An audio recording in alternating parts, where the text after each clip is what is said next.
Welcome to the Roar of Judah. Our mission is to hear God's voice above the noise of this world. And now, here's your host, Dr. Mike. Welcome, everyone, to another episode of the Roar of Judah. Thank you for joining us today. I have a special guest with me that I've heard his story before. I brought him into my college classes to share.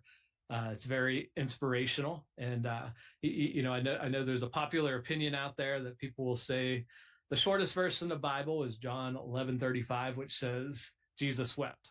And I always wondered about that as I was going through seminary. I came across there's a verse in Job, which the whole verse just says he said. So in English, that's a little bit shorter than Jesus wept. Also in the original languages in Greek and Thessalonians, there's a verse that just says pray continuously, but in the Greek, it's just a single active verb. So it's a little bit shorter too. So I'm not sure where that came from. Maybe our guests will be able to help. But the big thing is with that verse, Jesus wept. The amazing thing that we know is that when we hurt, Jesus hurts as well. And so this guy has an amazing story about a grief journey that he had gone through and where he met God in that. And so please welcome with me, Pastor Kevin Orndoff. Hi, Pastor Kevin. How are you? Doing well, Mike. How are you doing today? Good, good. Did you ever hear the theory of the shortest verse in the Bible? Well, I know it is the shortest verse. And I think the translation from the original languages to ours sort of maybe extended it at least a little bit. Okay. Yeah. Because I know, like I said, I know in the English, like he said is in Job. I can't remember. It's near the beginning, 3 something. In the English, it's the smallest. And yeah, I'd have to look, I guess, at the Greek for the Jesus wept. But I know like that pray continuously verse, it's just one active Greek word that says pray. Right. But it's definitely the most inspiring short verse. Shows you he has compassion for us. He knows our hurts. So it's a great verse. Absolutely. And so one of the things I always do to start out is anything you want to share about yourself, your family, what you're doing in life right now.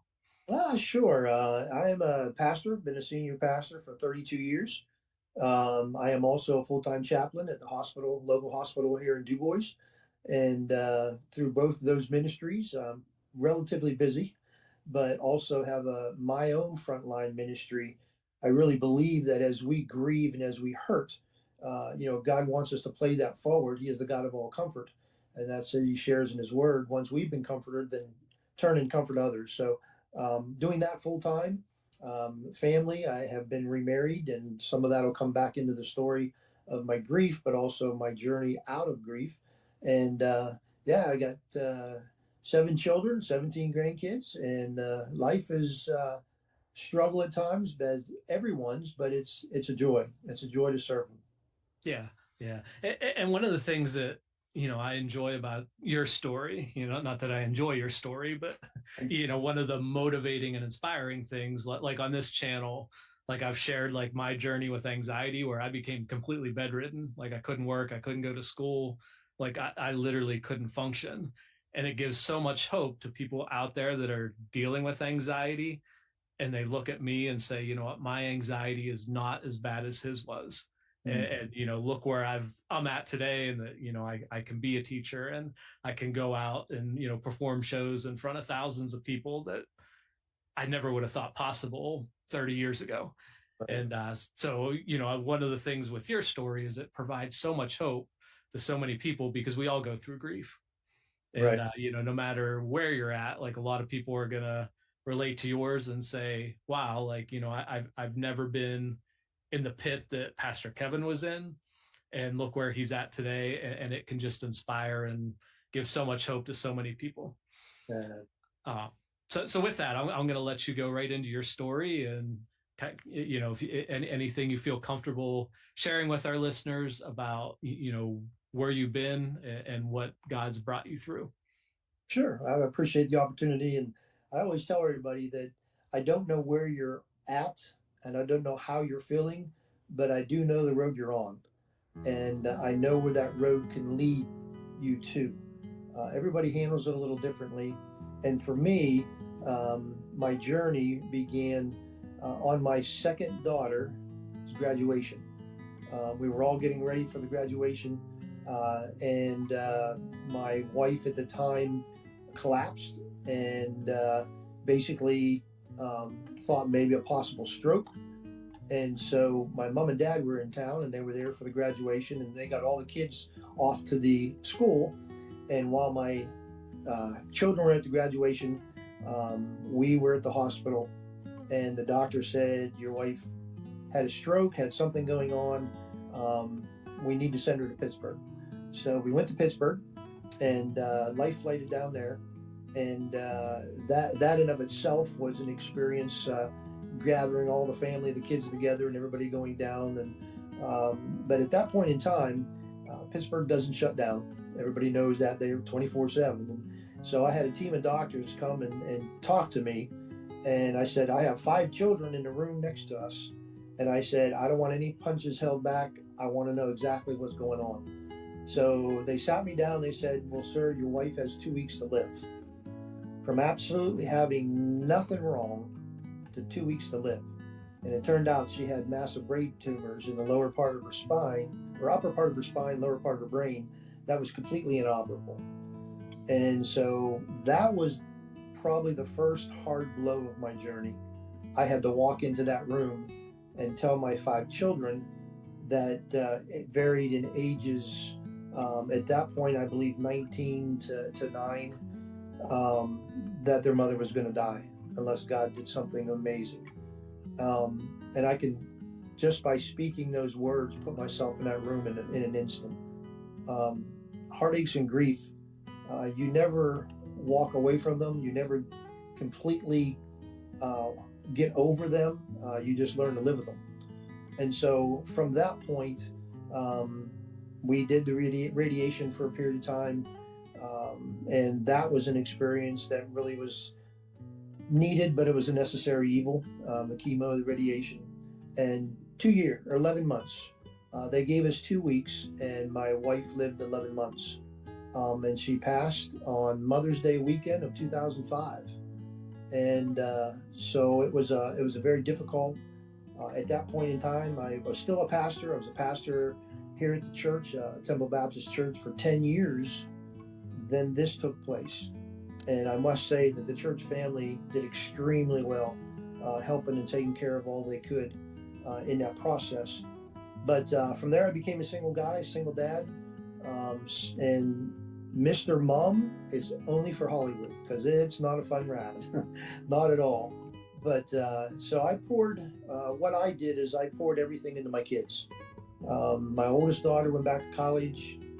My second daughter, whose night of graduation it was, got married 2 weeks after her mom passed. And that was a difficult opportunity also. But I officiated the wedding, couldn't tell you a thing about it, made it through the wedding, broke down during the reception, but all the emotions going on.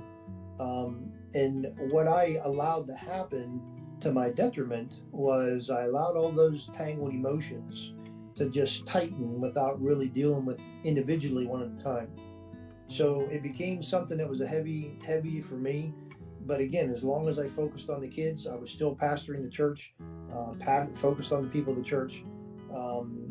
I was okay, but I wasn't okay. Many things could share in the process of that. It's just a very difficult thing to lose the deepest part of you. And many realize that it's that separation. Not only is the death very difficult, but the separation that it creates. And honestly, Mike, once you can't really explain it, put into words unless you've been there, unless you've gone through that separation. It's unbelievable. So that put me on a Mr. Mom stint. So for 5 years, we just did what we had to do to survive. Took care of the kids, did all the soccer games, did all the stuff. I had one of the gentlemen of the church ask me, when are you in your office? I said, well, it depends on what day of the week it is, because I do laundry on this day. I make sure the meals are on this day. So it really defined my life. And all along, I'm still allowing those tangled emotions just to stay tight. about 5 years into my 7 years of singleness, um, I was broken, and I had an individual, as I was speaking with them, trying to help them. They kept going and going and going. In the back of my mind, I was saying, I just wish they would. And this doesn't sound right, but in my mind, I wish they would just shut up. I just wish they would stop. They have no idea what pain is. They have no. And again, I was living through my tangled emotions, not allowing them to express theirs because mine was worse. And by leaving the emotions tangled up, it not only tangles your insides up, it really does change your perspective. And so at that point in time, I resigned. I came to the board. I said I was done. I don't have nothing left to give. And in their wisdom, they said, listen, let's give you a sabbatical for 3 months. So I took it. I said, I'm not coming back. And they said, don't worry about it. We're going to give you 3 months. Go get counseling, go get help, go talk to people. And so I did.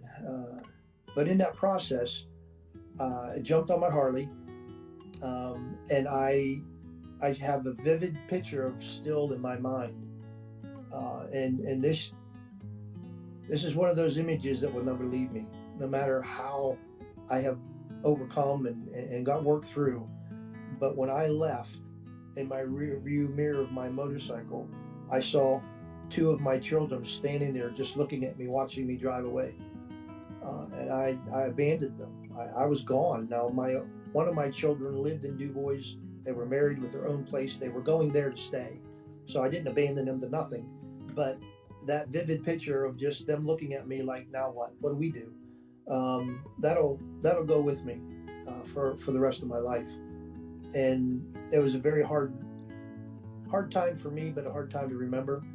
And I basically went nuts. I went crazy. I went over 6,000 miles on a motorcycle down into Georgia, down all around the bottom, and just riding. I didn't care. I just, no helmet, no nothing, just get on the bike and went.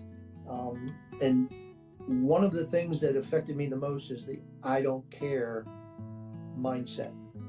And I want to tell you and all the listeners, when you begin to have a heart and a mindset of not caring, you really need to just take a step back and talk to somebody, because that mindset will allow you to make choices that you would never make any other way.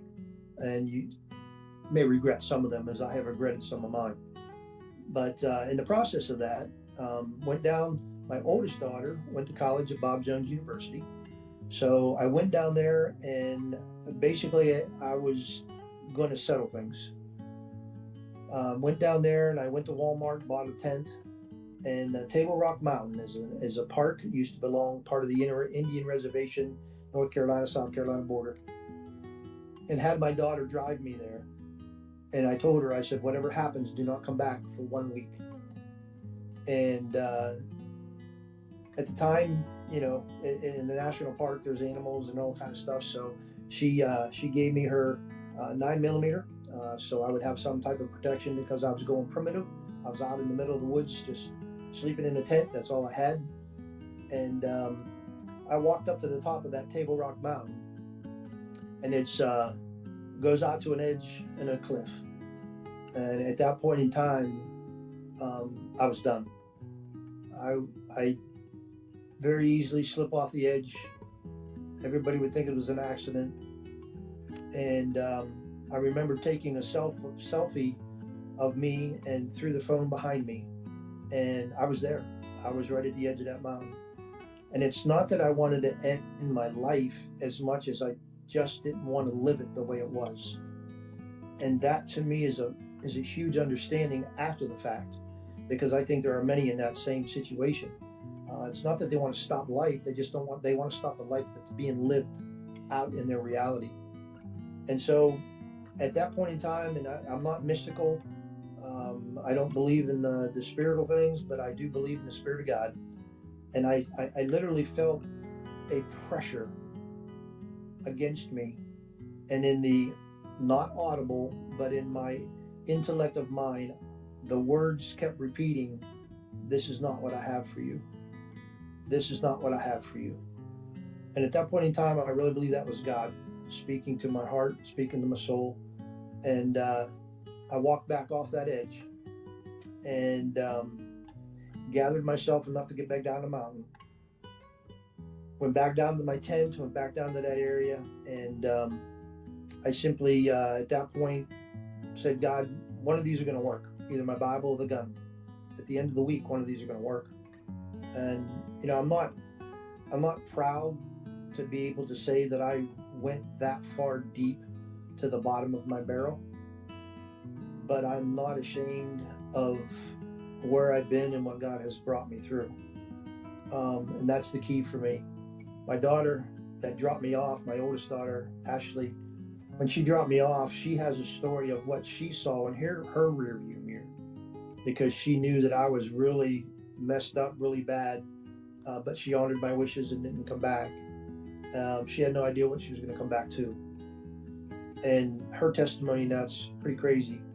But one of the things at that moment I realized is that the choices I was making and the I don't care attitude of heart not only affected me, but affected everybody around me. And it affected them in ways that I probably don't even realize today. And again, she passed in 2005.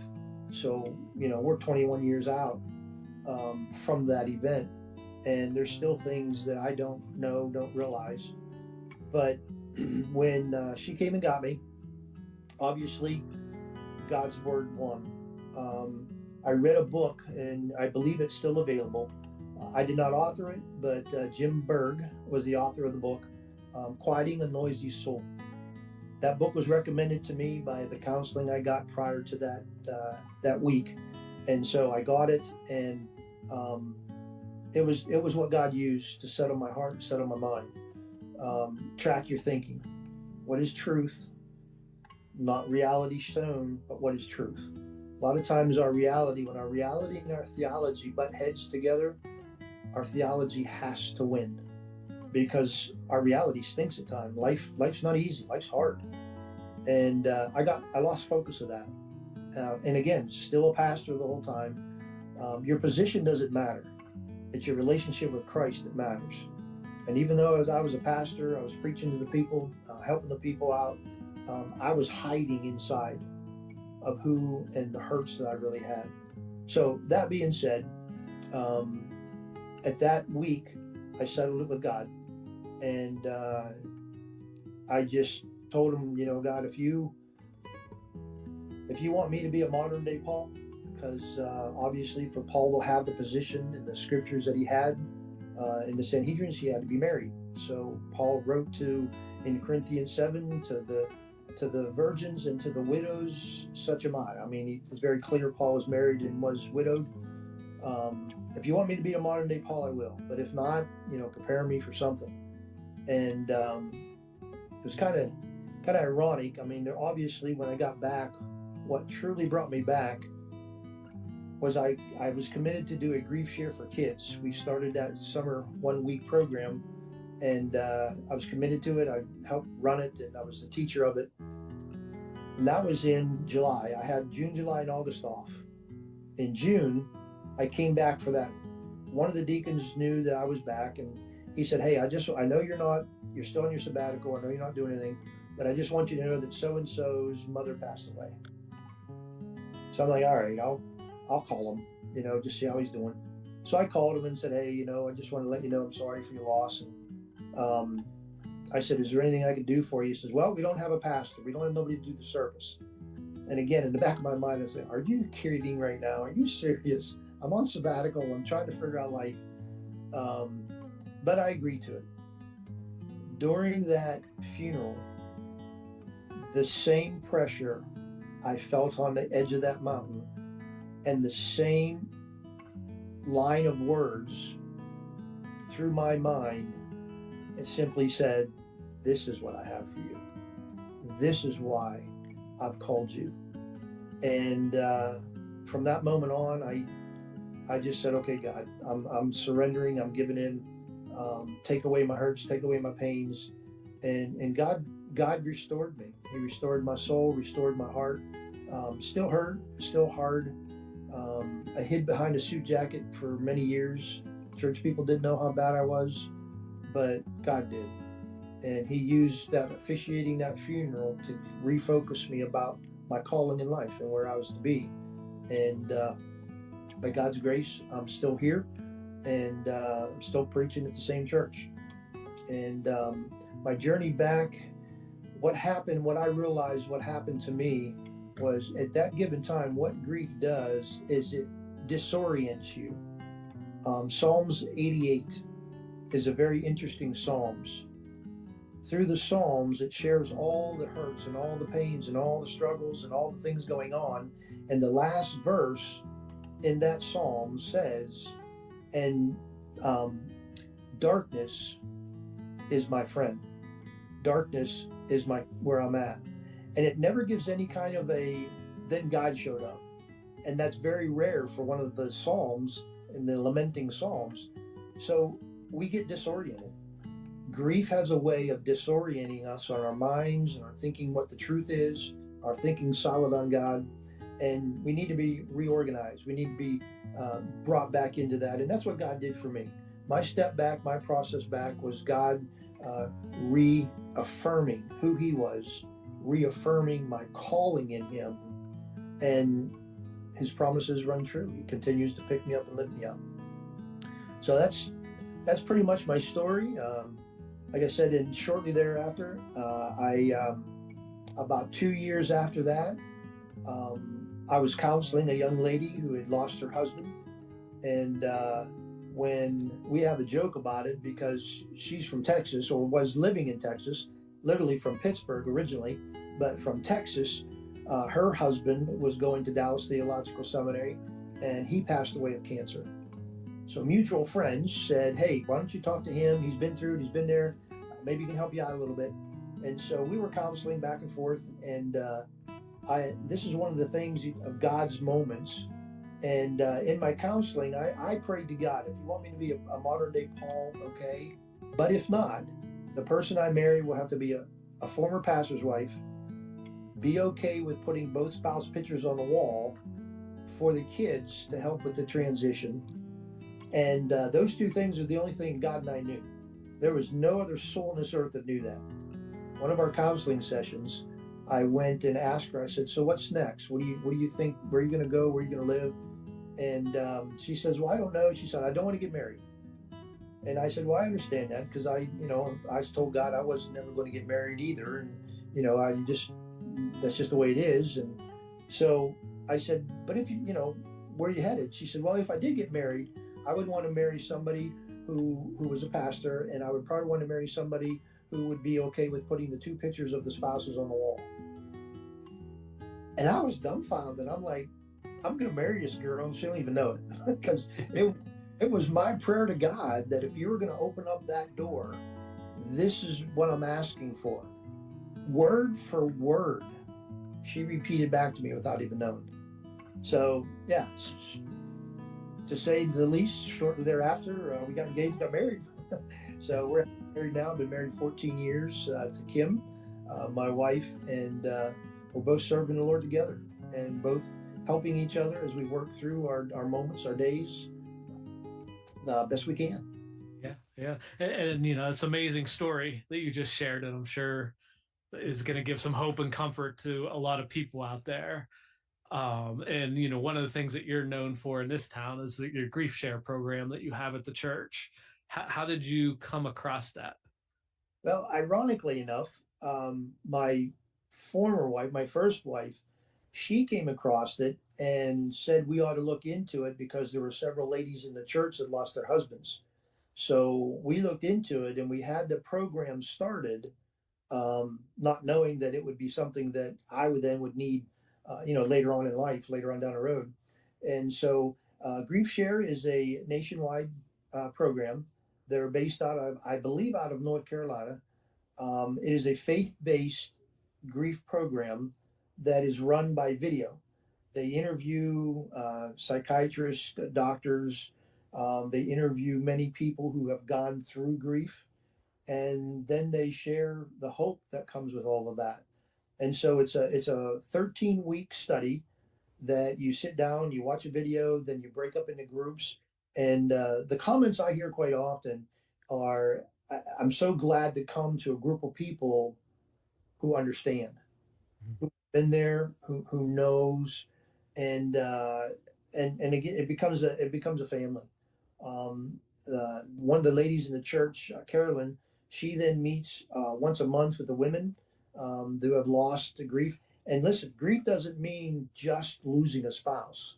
There are so many ways that people end up on that road of grief, and so it fits for all reasons, because once you're on that road, then grief somewhat looks the same, although the triggers of that grief are different. Yeah, yeah. And I know, there's the classic model of what people go through with the denial, the anger, the bargaining, depression, etc.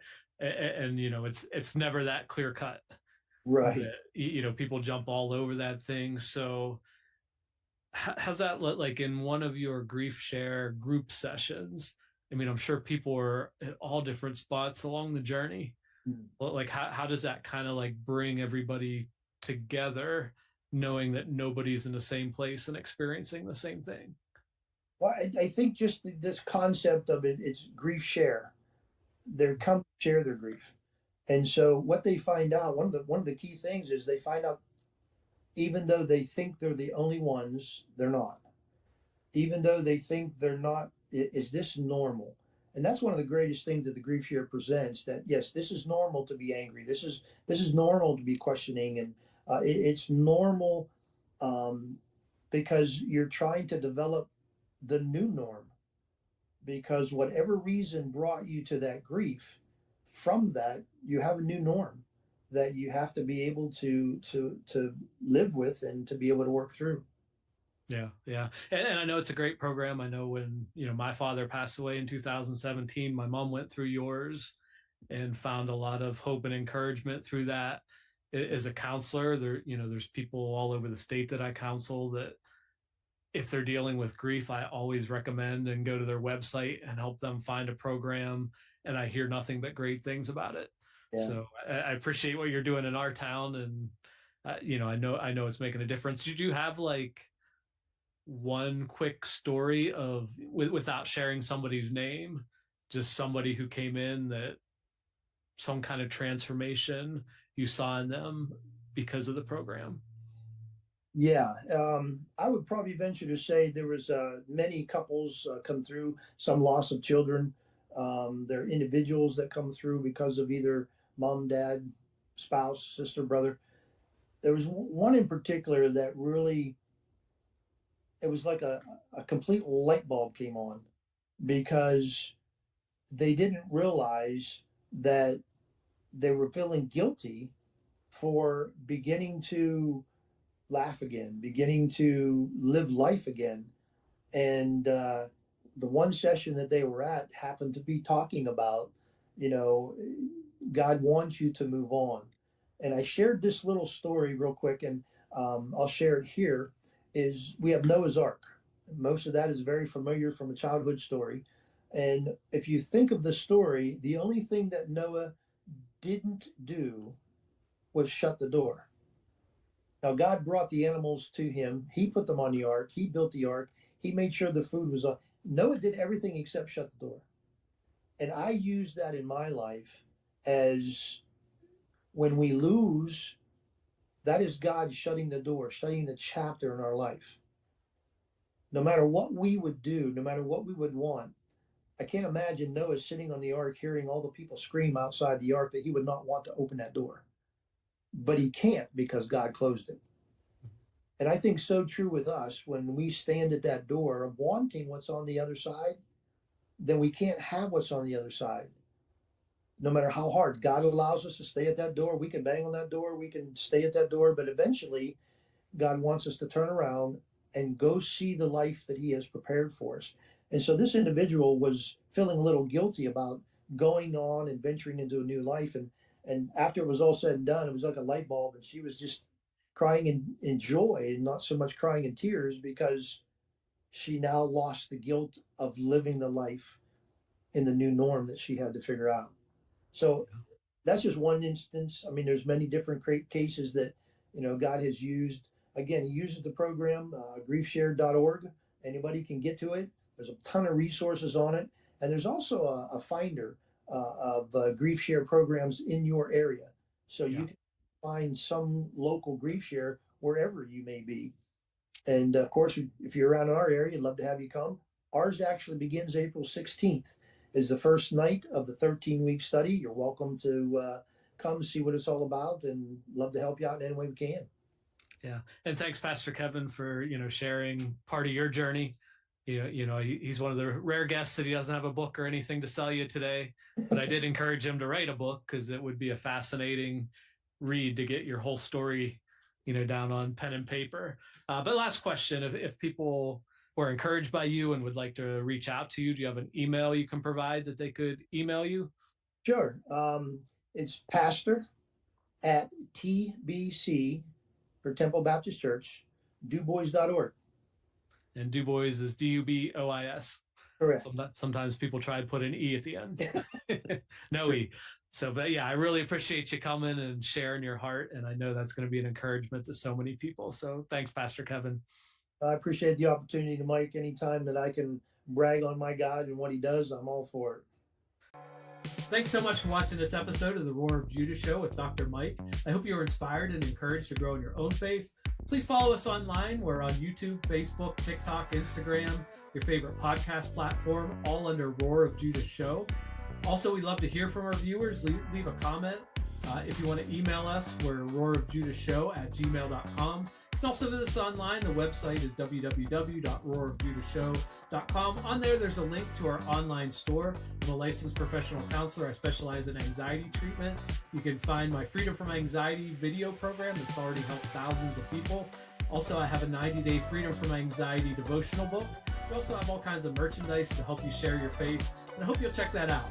We also believe that we all have a story that declares God's glory. If you'd like to be a guest on this show, we'd love to have you. On the website, towards the bottom, there's a little form that you can fill out, and we would love to hear your story.